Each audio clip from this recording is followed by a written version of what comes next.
अस्सलाम वालेकुम students, ninth class. आज हमारा टॉपिक है पेज नंबर 21 पे efficiency of algorithm.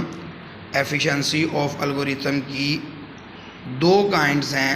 Number 1 number of steps और number 2 space used in computer memory.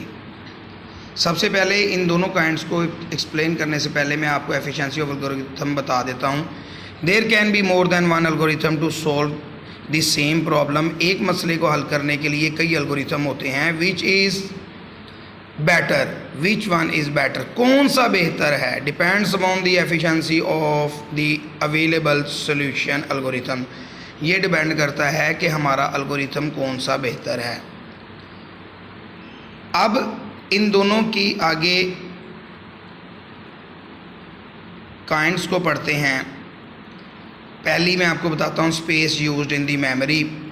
Space used in the memory का मतलब है कि जो हम एल्गोरिथम बना रहे हैं क्या वो ज़्यादा बड़ा तो नहीं है, क्या कंप्यूटर में इतनी मेमोरी मौजूद है।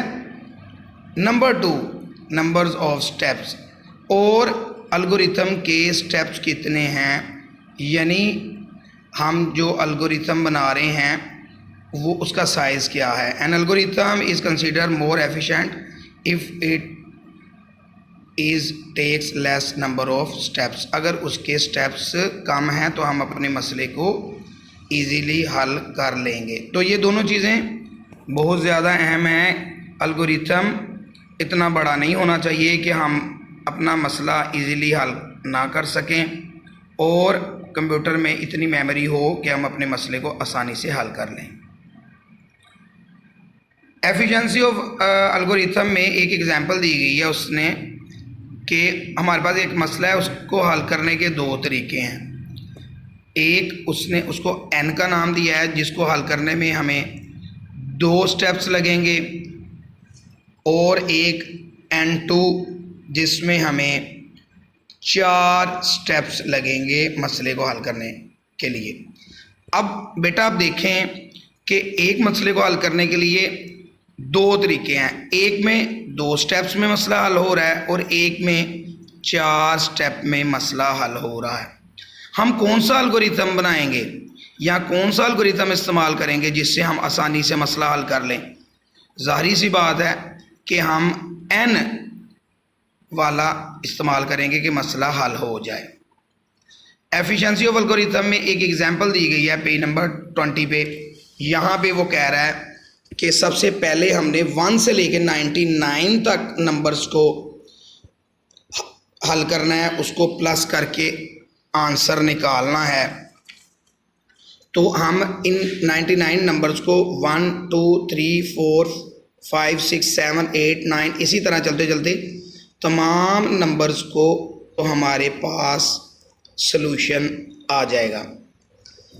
ये सलूशन क्या बेहतर है कि नहीं, हम अगले अपने स्टेप के अंदर देखेंगे कि जो उसने दूसरा तरीक़ाकार बताया है वो क्या है। दूसरा तरीक़ाकार ये है कि हम 1 के अंदर लास्ट नंबर 99 प्लस करेंगे।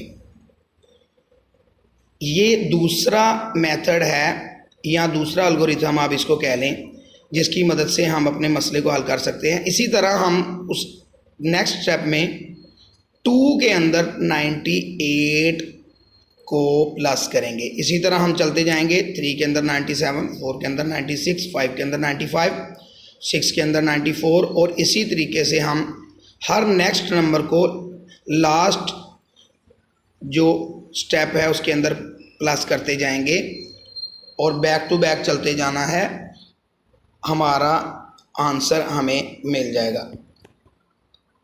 This method is too long, ये बहुत लंबा प्रोसेस है, ये तो उससे भी लंबा है जो ऊपर लिखा हुआ है। अब एक और तरीक़ाकार है जिसमें एक फार्मूला दिया गया है। फार्मूला आपके सामने है, n parenthesis n+1 divided by 2।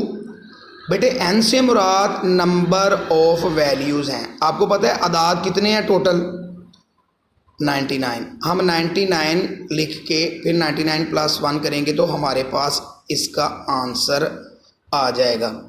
अब आपसे बेहतरीन मेथड कौन सा है? मेरे ख्याल में सबसे बेहतरीन मेथड फार्मूले का है।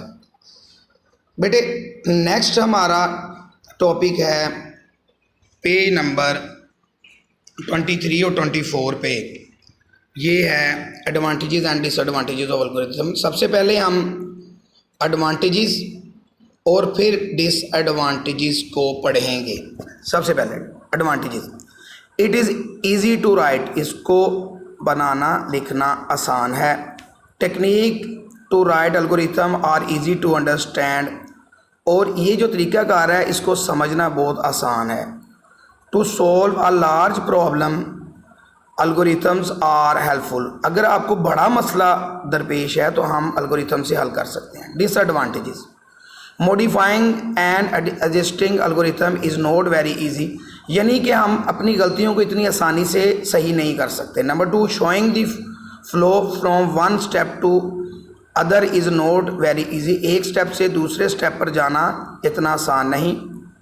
Usage of go to makes it's difficult, यानी कि प्रोग्राम के एक हिस्से से दूसरे हिस्से तक जाएंगे तो हमें मसाइल का सामना करना पड़ेगा। नेक्स्ट हमारा आज का लास्ट टॉपिक है advantages and disadvantages of flow chart. Flow chart के एडवांटेजेस हम पढ़ते हैं। It is easy to draw, इसको बनाना बहुत आसान है। ईजी टू अंडरस्टैंड, इसको समझना आसान है। इन प्रॉब्लम सॉल्विंग प्रोसेस के अंदर, if any error then easy to identify, अगर कोई गलती है तो हम ईजीली उसको हल कर सकते हैं, उसका तयन कर सकते हैं। डिसएडवांटेजेस है, more time required to draw flow chart को बनाने में बहुत ज़्यादा टाइम लगता है। Modifying a flow chart is not very easy every time, और इसको सही करना, दुरुस्त करना हर बार इतना आसान नहीं। और last one, it is not suitable for very large problem, और बड़े मसलों के लिए ये आसान नहीं है। बेटे ये दो questions, advantages and disadvantages of flow chart और advantages of and disadvantages of algorithm, बहुत इम्पोर्टेंट है एनुअल एग्जामिनेशंस के लिए भी। आप इसको प्रिपेयर करें, और अगर आपको कोई भी डिफ़िकल्टी है तो मुझसे आप मैसेज पर पूछ सकते हैं। शुक्रिया।